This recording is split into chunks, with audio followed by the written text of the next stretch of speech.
So at Gun Owners Radio, we talk to a lot of trainers. When instructors talk about who they like to train with, Brian and Shelley Hill are consistently at the top of that list.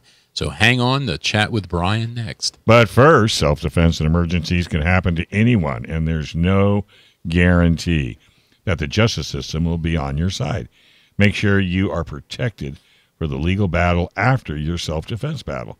While you protect your family and property, U.S. Law Shield is here to defend you 24/7, 365 days a year with a comprehensive self-defense coverage at an affordable price. Bad guys don't take days off, and neither does our coverage. Listeners, you can get a free T-shirt when you use the code Gun Owners Radio. Sign up today to go to uslawshield.com. All right. We have our guest on the line. Yes, we do. We have a nationally renowned trainer, firearms trainer, Brian Hill from the Complete Combatant. Hey, Brian. How's it doing? What's going on, guys? Glad to be here. Thanks for having me. Pleasure. So tell us, let's start with the name. What does the Complete Combatant mean? Where did that come from? It's quite a mouthful for a moniker, isn't it? Well, alliteration. Yeah. You can't go wrong with alliteration. Heck of a business card. And we actually put an ant as our symbol so that the literal minded is completely confounded by the complete combat ant. So, Nice. but I've been a lifelong trainer. I've been training in all sorts of martial arts my whole life. At 40 years employed as a coach of either teaching martial arts or teaching firearms or teaching edged weapons or teaching impact weapons. I had a brief stint in law enforcement. So basically the Complete Combatant was the idea that this is everything that the armed citizen needs to complete a well-rounded outlook on self-defense and personal protection, not just firearm skills, but understanding the legal battle, understanding proactive mindset, understanding the skills that are available from pepper spray to unarmed techniques to using a flashlight correctly. And our emphasis is truly on that. I do teach some carbine and precision rifle classes also, but mostly it's pistol classes, or it is our image-based decisional drills, which help people to make decisions faster and smoother. So we want to talk more about that, but before, actually, I want to talk about what are some of the disciplines as far as your martial arts experience goes? Well, I started in 1978, so I've gone through every decade of martial arts training. Everything. I started out in Kung Fu. Kung Fu, Taekwondo, I'm guessing. Yep. Yep. Then it was kickboxing. Rex Kwando. Did you do some Rex? Break the wrist and walk away? Man, I think my first instructor was actually the prototype of Rex Kwando. So. Nice. Well, which is the reason I'm asking. I've always been fascinated by the fact that it seems like, correct me if I'm wrong, the 90s was like a watershed moment for mixed martial arts or unarmed combat or however you want to refer to it.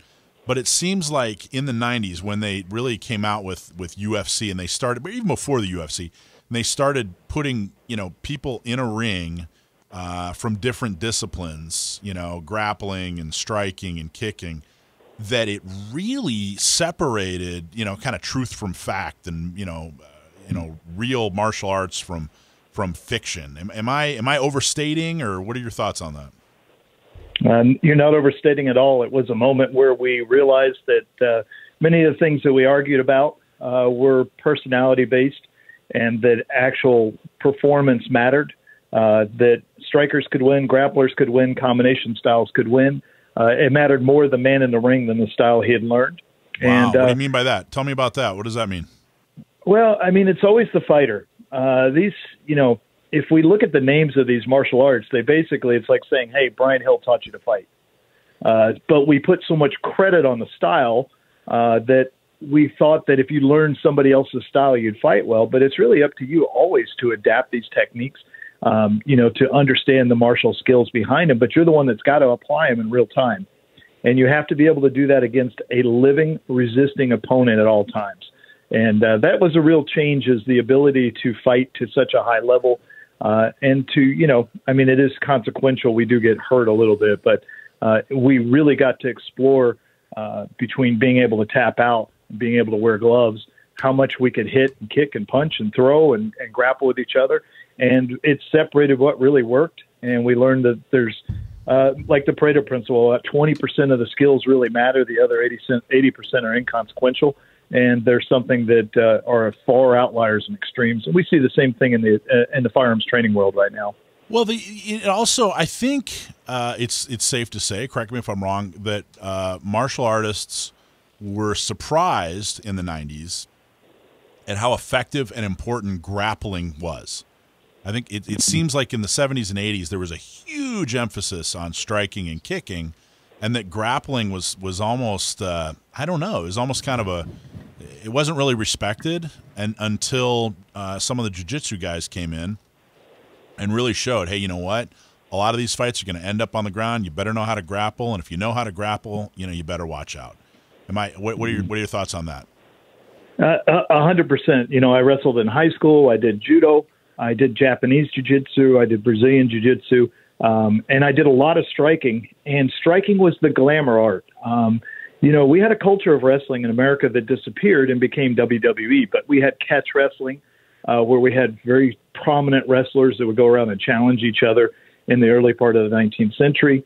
And so we had a grappling culture, but striking became the preeminent art. And, many of us grew up watching boxing at a very high level. So culturally, we were really prone to encourage striking.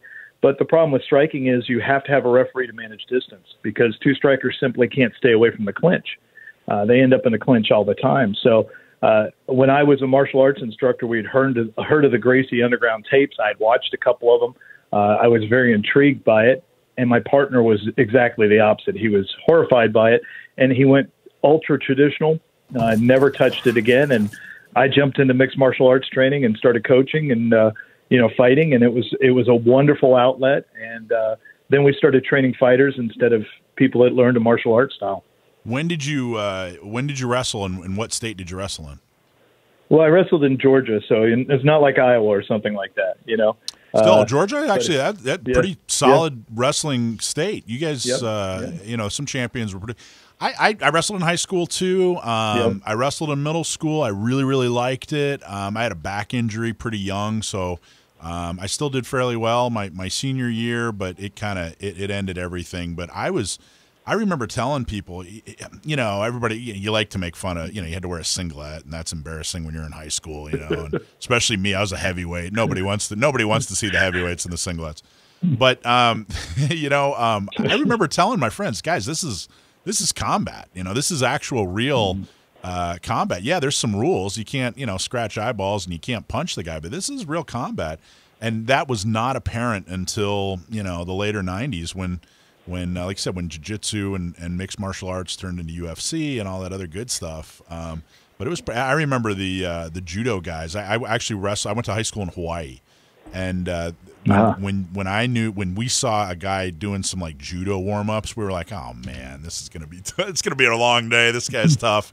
I don't know. I thought it was fascinating how everything changed in the 90s, which is kind of, if you go back to like Bruce Lee, who, back, wasn't that like his big dream in the 70s and the 60s, was to get all these disciplines together and, have them hash it out and see who comes on top? Michael, I'm hoping you're not going to say like Bloodsport was one of your foundational movies, and we're going to be talking about Jean-Claude Van Damme and all those guys. What's wrong with Bloodsport? You knew that was coming. You knew that was coming. That's what we were building up to here. So that's the direction we were going. Yeah, maybe, but all right, we don't have to go there. Chung Lee. Can you imagine movie night at Mike's house? I'm going to go home. I'm going to get some glue and some broken glass. And get some spaghetti first. Get some spaghetti at Denny's. All right. Okay, what are we talking about here? I just went on a whole tangent on martial arts in the 80s and 90s. What was up with that? What show are we on? Okay, so tell us a little bit about the Complete Combatant. Tell us, how did you, you are a nationally known instructor. How did that happen? How do you go from, teaching firearms training and martial arts, that sort of thing, to being a nationally known guy? Yeah, put us back on track. Yeah. I feel like you dragged all of my skeletons out of my closet. Yeah, I think he did. All right, so how do you get to be a nationally known instructor? A lot of it's luck. The other part is preparation, opportunity. I was teaching martial artists, which meant I got a lot of guys that shot too. Shooting and martial arts just goes together. A lot of the guys just love to do both. And I was talking about things that they hadn't heard of, coaching concepts that they'd never heard of, and we started applying it to that. Then I pursued a apprenticeship with a local trainer here who had quite extensive pedigree with the Marine Corps. And I spent about 6 years working with him. I didn't get paid for that. I just worked and learned the craft. After that, I took every course that was available. If you look at my list of credentials, I've taken everything from force science to, master level range master courses to competition. I've done everything I possibly could, and I continue to do that on a basis. And then I have done nothing but work to make this business run as fast as we can and to be available and to teach, because that's what I truly love. And then I'm very blessed that my wife is the indispensable organizational wizard. She is quite the promoter. She's smart. I listen to her. She says, you need to do this, you need to do that. And she's got the promotion side, so I've got the coaching side. And it's just accelerated. And it feels like, people are like, wow, how'd you get here? And it's like a long journey. It's a long path. And it took quite a bit of work. But we've been really fortunate and grateful. And I got sick last year and I closed my gym. I got COVID. The gym was done because of COVID. I recognized a bad business decision if I stayed open, and it shoved me fully into full-time training, which has been good. So I have some great friends that have helped me along the way. I had some great mentors, and that's how you get to where you want to go. But there's a lot of work involved in it. And, if you're self-employed, you can work any hours you want, as long as it's all Our freedom of speech is just as important as our freedom of self-defense. We are thrilled to support an American company like MyPillow. Go to MyPillow.com and use the code FREEMARKET3 and get up to 66% off America's best pillow. Get a great night's sleep and enjoy the satisfaction of supporting companies fighting against cancel culture. That's MyPillow.com and use the promo code FREEMARKET3 for up to, get this, 66% off. All right, let's go back to Brian Hill and Kung Fu City. Kung Fu City. So, seriously, Brian, did you ever compete in the Kumite, or is that not? Something close. I went to the World Cup in Denmark where it was free-for-all, and I've never seen so many grievous injuries in my life. Ooh. Emergency tracheotomies and spiral fractures of tibias. And what? It was god-awful. Yeah, at the World Cup? Why? What was going on there? They wanted to win. It was no rules, we had some rules, but it was bare hands and bare feet, and throws and grappling and striking was all on the table. So wait. So what was? Isn't the soccer championship the World Cup? Are we not talking about that? What are we talking about? Yeah, this is the World Cup of Jiu-Jitsu, which no longer exists. All right. We better move. That kind of move right along here. What? Yeah. I was just getting into the. You're into it. I know. I was just going to ask if you could do the splits like Van Damme, or no. I'll just skip that. Break up some 2x4s on his head. So, Brian, one of the things I really do find extremely interesting about what you're teaching is the red dot curriculum that you teach, which I think is fascinating. And I feel like I'm kind of a dinosaur. I just ordered my first red dot. I have red dots on my AR and on I think I just put one on a shotgun. But I was kind of one of these dinosaurs that was resisting red dots on a pistol. I have one on my salt gun. On your salt gun? Yeah. I can. Now you've got a laser on your salt gun. No, it's got a red dot. You got a red dot? Yeah. Mine only has a laser. Sorry. You can hit a fly from can't get it in air yet from across the I've tried. The kitchen. Took out a light bulb. But talk about why, what's the difference in training with a red dot as opposed to just, good old-fashioned iron sights on a pistol? So, we went through the rifle phase where all of us learned to shoot red dots, and we decided it was better. But the pistol's slightly different because the draw stroke changes things, and people have a hard time finding the dot. So the aggravation factor is a little higher with it. But I think now, basically, the red dot is the present. I used to say welcome to the future, but my classes, even when I teach open enrollment classes, tend to be 40-50% red dots. Wow. Because it does several things really well. Number one, it lets you be target focused, which we're inclined to do naturally. That's how human vision works. We've been that way for thousands of years. We tend to look at the thing trying to kill us. And the red dot takes advantage of that system. It allows you to focus on the target and instead of a front sight. Some people simply can't accommodate very well to a front sight. They get double pairing of their vision, so there's problems there. The red dot works on a visual field where your glasses don't matter as much. A lot of us had to get our prescription glasses balanced to be able to see a front sight because it's an odd range. So you can shoot Joe's with shaking glasses. his head, yes. Yeah, I remember that. I struggled with that one. Yep. And it's simpler. While it's not really a one focal plane, it is two focal planes. You have the dot, you have the target. Aaron Cowan said it the best. You look at the target as a front sight, you look at the dot as a rear sight, and everything's set up. It's easier to call your shots, too. So instantly diagnostic problems are easy to solve with the red dot. You're going to see more movement. It is more like a laser pointer, which we're used to, and people tend to really adapt to it very quickly. The problem is, though, if you've been shooting a long time, you spend a lot of time learning the iron sights, and it's going to take you 3 to 6 months to reroute your brain to a higher processing level to watch for the motion of the dot, be able to open up your field of vision and go away from accommodation. Brian, I'm so glad to hear you say that because I just switched over. I just put a red dot on my Glock 34 about a month or two ago, and it's coming along, but I'm still struggling a bit with it, which is why I'll be in your class in January. But Good. But yeah, that 3 to 6 months, I'd like to hear that. What are you struggling with? What's the struggle? It well, I thought my draw stroke, I was real happy with that, and like Brian was saying, I'm starting to see, okay, I'm coming up out of a holster, and I'm not coming up where I need to be to have the dot on target. And I thought my mechanics were really good because with the iron sights, I don't have it didn't seem like I had a problem with that. With the red dot, I was noticing last time at the range that I had to adjust slightly when I came up, which slows you down a little bit. So what draw stroke is that a Brian? Is that one of your terms? Is that a Brian Hill specific term? Draw stroke. That's a draw out of the holster. No, I don't think I've ever heard that. Really? I heard it twice on the show today. This is the first time I've ever heard that term. But well, no, like I said, if your mechanics are good like that, because when you get into the competition, Is it just your draw though? Is that no? I think seriously, is it just no? It's drawing and coming out at the same place every time. Okay, so that's what it is, and apparently, well, I guess the same place with the iron sights might be slightly. It shouldn't be though, Brian. It shouldn't be different. It is because you're with the iron sights, we can do a gross visual alignment on the way out. So really your draw stroke's not as good as you think it is. You're correcting it visually.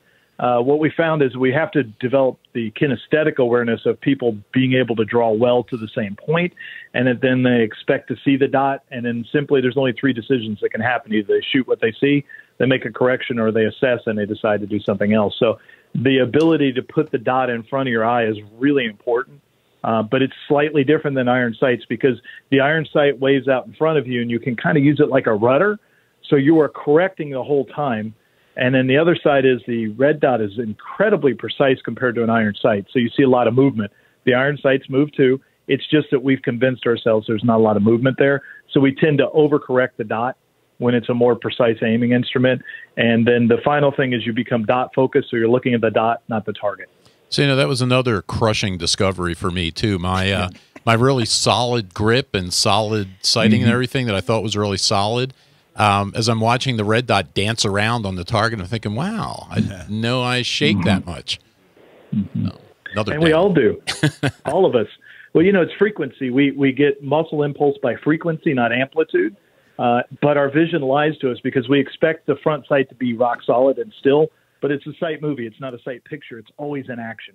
That's a good way of putting it. I like that. Is there a red dot you do or don't like in particular, or are you pretty wide open? No, there's a real hierarchy. Trichicon is the top of the pick right now. Especially the RMR for duty carry or for arm carry because it can take a lot of impact. It works really well. It's got 50,000 hours of battery life. But I got to tell you, Holosun is really coming up strong. Isn't it amazing how good they're making their? I mean, they're so affordable. My first thought a couple years ago was this has to be junk, because it's not expensive enough. I want them to take more of my money. But man, they've come I was about to say they've come a long way. They didn't have to come a long way.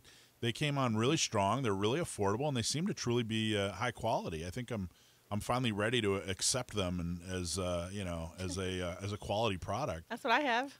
They're good, right? Yeah, that's what I have. Although I'm like kind of struggling between should I get red or should I get green? I have red right now, but I'm almost tempted to buy green because maybe I can see green better. I'm not sure. Well, it's almost Christmas. Let me help you. Both. Hey, let me help you with that. We see more shades of green than we do red. What's the background of your environment? If you see green, if there's a lot of green in your background, green's a better choice because we see the difference between it. If you have an astigmatism, the green wavelength is different than the red wavelength, and you may see it more clearly. Oh, so it gives you an option. Actually, I just discovered I have astigmatism. Yeah. Yeah. And then, so I just go ahead. Go ahead. I was going to say I just ordered the new Leupold, the Delta, whatever. Yeah. That new ugly thing that sticks off the back of the Glock. You know, I just ordered that. Am I going to be? Are you gonna make fun of me, or is that or what do you think of that thing yet? Well, I mean, with holsters, we all have a box of shame, and I think with red dots, there's one too. Uh-oh. It just depends how they hold up. Leupold hasn't done a great job of holding up well, because you're talking about a significant amount of G's on the slide. So I would suggest something. Make sure you only use Duracell batteries in your optics. They're made to take the G's. Energizers crush down. Leupold's a little harder to adjust, but mileage may vary. It depends on how much you shoot. I've got a SIG optic that nobody else could keep running. It's got 25,000 rounds on it now. So it's, we're getting to the point where these things are very robust, and the top two, which is Trijicon and Holosun, is just killing it right now, and we never see optics go down. But I think you'll be okay with your Leupold. But, if you see it, no, you won't. Know. I know. That was a very polite. Yeah. Very polite. You just bought a Pinto. Now there is one optic you should not buy. What's that? The Romeo Zero. Really? Everybody's. I know. There's a small group of people I know that are all excited about it. What don't you like about it? Well, it's made out of plastic. It's got a plastic lens. If you look at it real hard, it'll scratch. It fails routinely in my classes. It loses zero. It has no adjustments. The adjustments are backwards. It's made by an English company now who doesn't shoot. They don't carry optics. They have no idea what they're dealing with. And I don't know what it is. I'm an HK-sponsored trainer now, but I was a SIG shooter before this. They either hit home runs or they just throw out absolute junk. And the Zero has just not held up. And I feel bad every time somebody comes to class with one because it doesn't make it through class. It's not my personal opinion. I've seen, 40 or 50 of these just go down and come off. But the good news is Holosun makes the 507K, which fits the same footprint. So you can just spend a couple $100 and get a really good optic, and you'll be happy forever. So you're coming out in January. I know a lot of people are looking forward to taking your class. Can you touch on and tell us what is deliberate coaching? So, I was rather surprised since we talked about martial arts. Firearms is rather like martial arts was before the UFC. We're just on the edge of performance coaching for firearms training. A lot of it has been personality over principle, where people are not using modern methodology. They're not measuring what they're doing. They're not refining. They're not using an analysis. They're not setting up a goal system. They're not exploiting flow states or accuracy and precision training. Speed and efficiency training. They argue a lot of minutia that doesn't really matter. So the idea behind deliberate coaching is to actually bring a modern coaching methodology that we use with professional fighters to shooting. And if you get a good coach, the correction should be instantaneous at that moment on the line. It shouldn't be this Malcolm Gladwell's nonsense about 10,000 hours you're going to have to practice before you get good. He interpreted that research wrong. It's incorrect. And it's not. Nobody did get good because of 10,000 hours. In fact, a lot of them quit. You should be able to improve yourself almost immediately. So we have a 3-second improvement. We have a 3-minute improvement. We have a 3-day improvement. We have 3 weeks and then 3 months for longer-term goals. But you should see performance because I got to tell you guys, shooting firearms is not that hard. We are really geared for it. And the technical finesse that's put on correction for problems is probably not the problem. It is a psychological, physiological response where people make poor decisions under pressure, and they press the trigger anyway, or they don't grip the gun well, or they don't see the sights, they don't stay in the process. So it's something I'm very passionate about. I'm probably the only guy with 100,000 hours of coaching experience teaching firearms in America right now. Wow. That's awesome. What's your website? It's easy, thecompletecombatant.com. Perfect. All right. Well, hey, it's been fantastic. Next time you drive by a Denny's, make sure you pull in and grab the spaghetti and let Michael know how that went. That's good. Because we're looking for Thank you, guys. We're looking for consistency across the globe. Take care, buddy. Thanks for watching this clip from Gun Owners Radio. You can watch us live every Sunday from 4 to 6 p.m. California time, right here on our YouTube channel, or if you're in the San Diego area, you can listen to us on 1170 a.m. We're also available on your favorite podcast platform for free. Don't forget to like and subscribe so that you can help restore and protect the Second Amendment, not just in California, but across the country.